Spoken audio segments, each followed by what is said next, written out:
Hey guys, welcome back to the hillside. It is a nice sunny September day here, and today let's talk about some fall crops.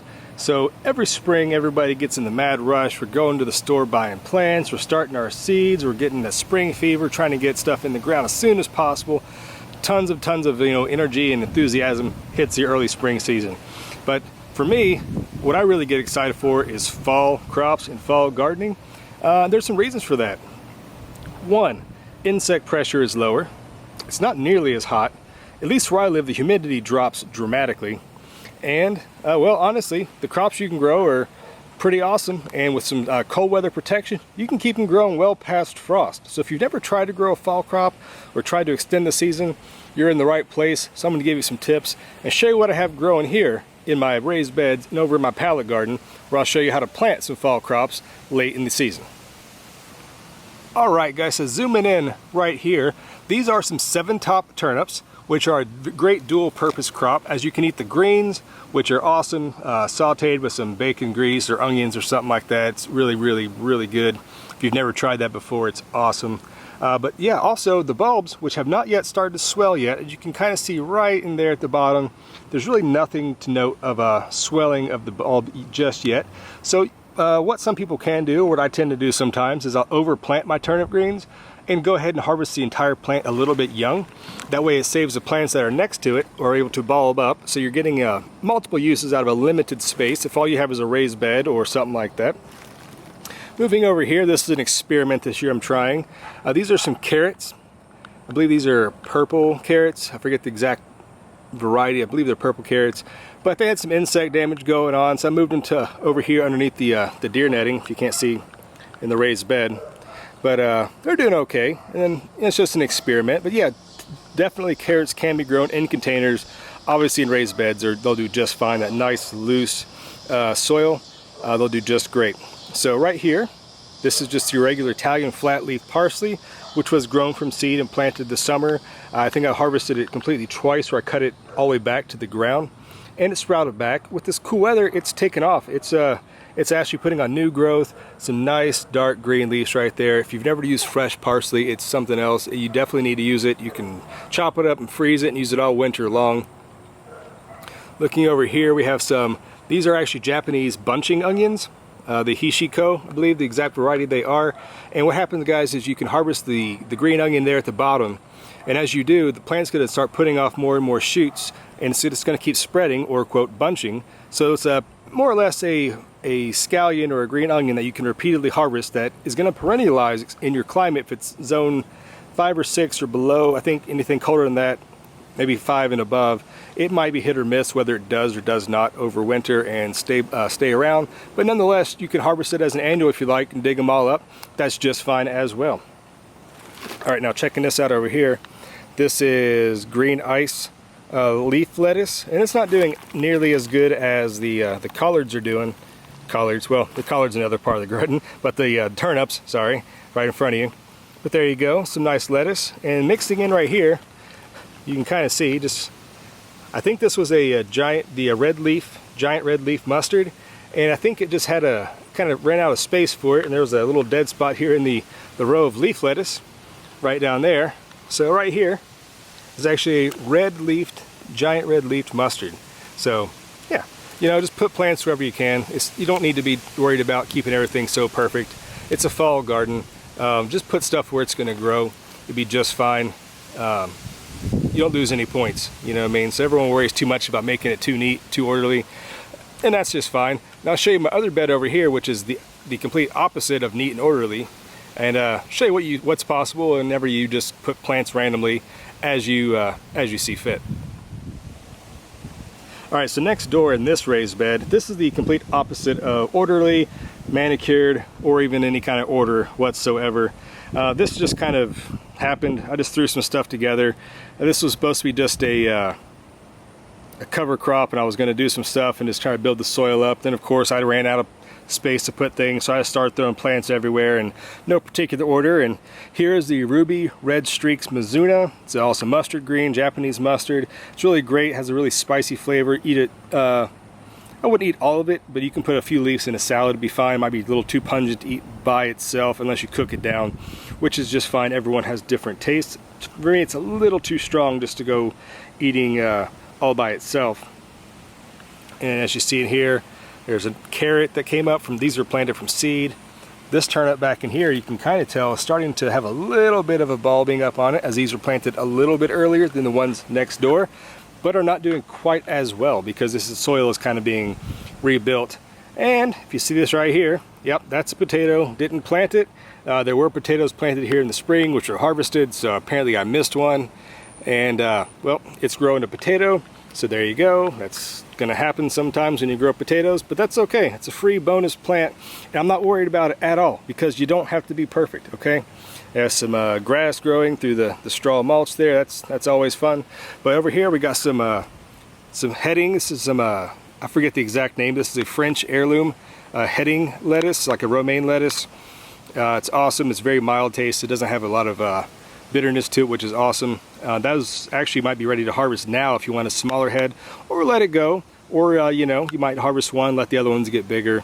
But anyway, at this stage, they're perfectly fine for either removing the outer leaves and eating them just, you know, as a single leaf, or you can harvest the whole head by cutting it off at the base and taking it inside. It's going to do just fine for you guys.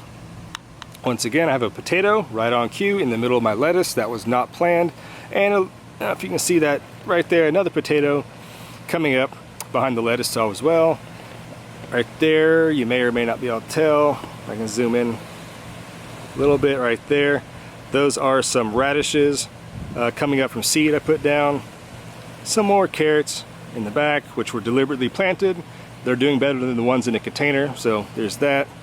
And over here, last but not least, these are some blue curled, you know, kale, your standard kale varieties. And they're doing okay. The one in the back here does have a little bit of damage from some cabbage moths, but I did spray this bed with some BT, some Bacillus thuringiensis, which is an organic, natural pesticide spray you can put on especially your lettuces and your brassicas, because those little green worms will just decimate your plants overnight if not monitored. So yeah, definitely get some BT. That's what it's always just abbreviated and known as, BT, but it's Bacillus thuringiensis. It's going to save your collards, your kales, your broccolis, your cauliflowers, your turnips, things like that in that family. Definitely do not go without it. It's not that expensive. I think you mix it, you know, use the recommended doses, but I think it's like 1 or 2 ounces per half gallon or something like that, and just spray it on every now and then. And if it rains, just reapply it. It's not a big deal. It goes a long ways. One bottle will last you probably a full garden season, if not 2, depending on the amount of plants you do have in the ground. So let's take you over to the pallet garden. I'll show you one last thing that I have that I'm going to be planting for you guys today, and talk about that and wrap it up. So let's go check that out right now. Alrighty guys, now I have these cabbages laid out. I have 5 of them right here. They're going to be about 12 inches apart, which is fine. You know, they might say grow them a little farther apart, but this is a fall crop. You're not looking for massive giant heads, as it will frost and get cold eventually. So these are just nice to give a nice experiment for the fall garden. And if they grow, that's fine. If they don't ever really head up per se, that's gonna be just fine too, as the leaves can be harvested and eaten, you know, just as fresh cabbage all the well. It's no big deal. So anyways, one thing you'll note about your cabbages and your other cold crops is right here. You see where the first set of leaves are? Right here my finger is.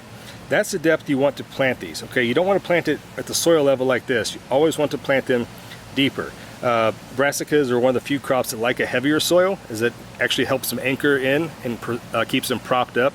A light, sandier, or very loamy soil, the plants have a tendency to fall over.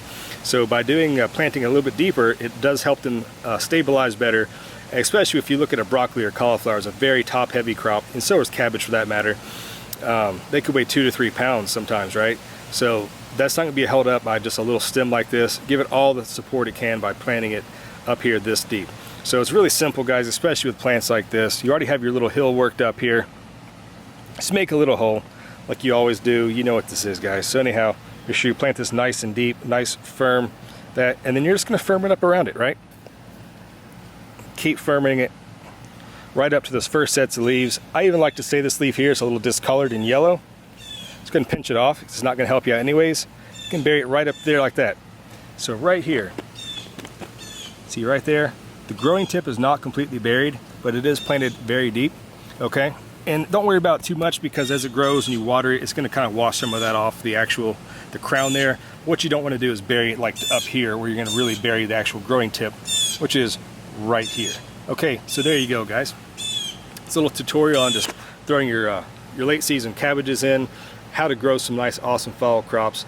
And hey, don't forget, while it's still fall, there's other things you could have done to get ready for the fall season, because it's not always a total waste. Here, guys, this is a zucchini plant. The flowers on it there, but this is a late season zucchini. It's not a particular late season variety, anything like that, but I did plant this very late on purpose to get a later harvest. As you know, the springtime and the summer, you're going to get a flush zucchini, but you know, you can still plant the zucchini towards the fall. I mean, look how healthy these plants are. They're super, super dark green, humongous leaves. There's no squash bugs on them. There's no vine borers on it. These actually are a much healthier plant.